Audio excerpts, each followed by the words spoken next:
Well, I had had a message from 911 ambulance girl. She had watched the movie The Crow, which is where Brandon Lee got accidentally, with great negligence, killed during the filming of it. And she was wondering about the mechanics of the incident, exactly how this could happen. What they had done, they were using a 44 Magnum, which is what this is. I'm using a 38 S&W. It's actually a old U.S. revolver, but it'll work to show you the mechanics of the thing. But they were trying to do, now this is a live round,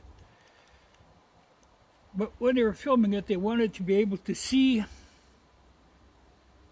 a bullet in the chamber, or in the cylinder. And if you're just using blanks, of course, you got no bullet there. So they made up blanks by taking the bullet apart, or dummies, let's say, by pulling the bullet out, dumping the powder out, and I'll show you.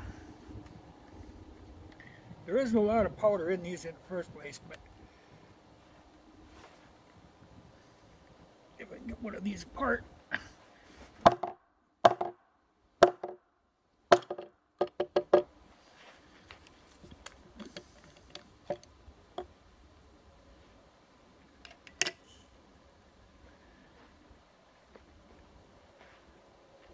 Okay.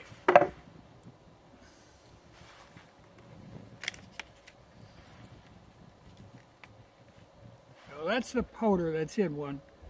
It's actually 2.2 grains of something that looks like bullseye. And there's 38, now 44, you got a lot more.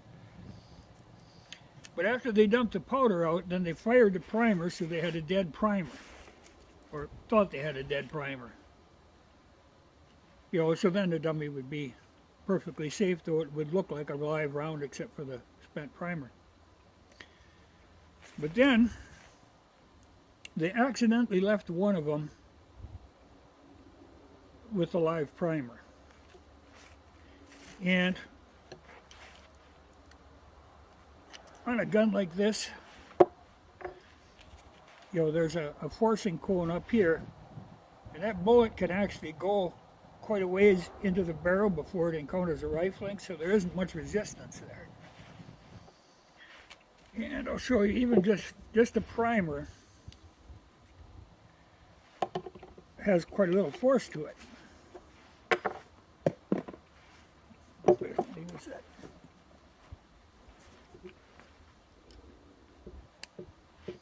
They're nothing to be screwed around with. A blank's the same way.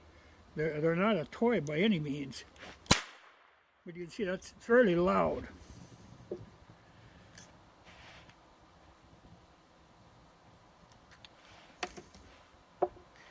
So they made up their dummies, and like I say, they left one of them with a live primer.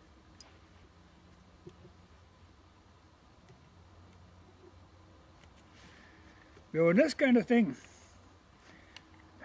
I think it's like a staple of the English whodunits.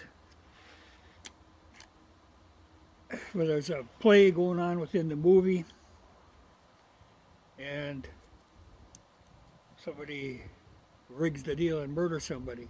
So now we got a bullet, no powder, just a primer.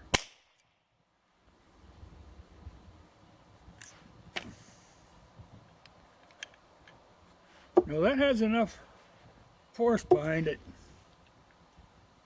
to drive that bullet into the barrel. Okay, this one is right there.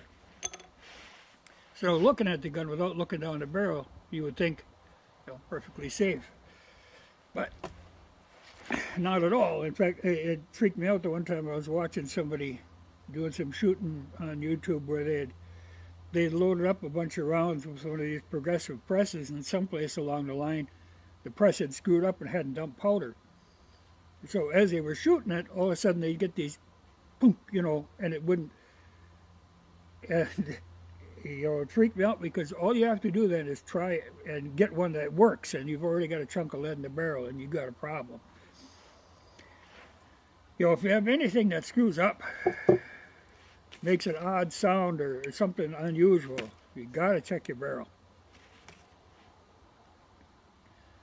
Anyway, so now they got that sitting in there. The gun sat around for a while. Nobody noticed that it had a bullet stuck in the barrel.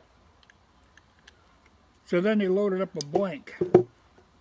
Okay, now this is actually, it's got this much powder. It's the same powder. And then I got some paper wadding in there. And then I got beeswax over the end. And we'll see if that'll actually drive. I don't know that it'll drive this bullet out, but we'll try it. Because this is, like I say, not much of a load in the first place.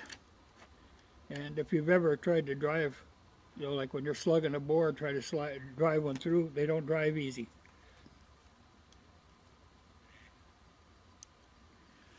But we'll see if it'll move that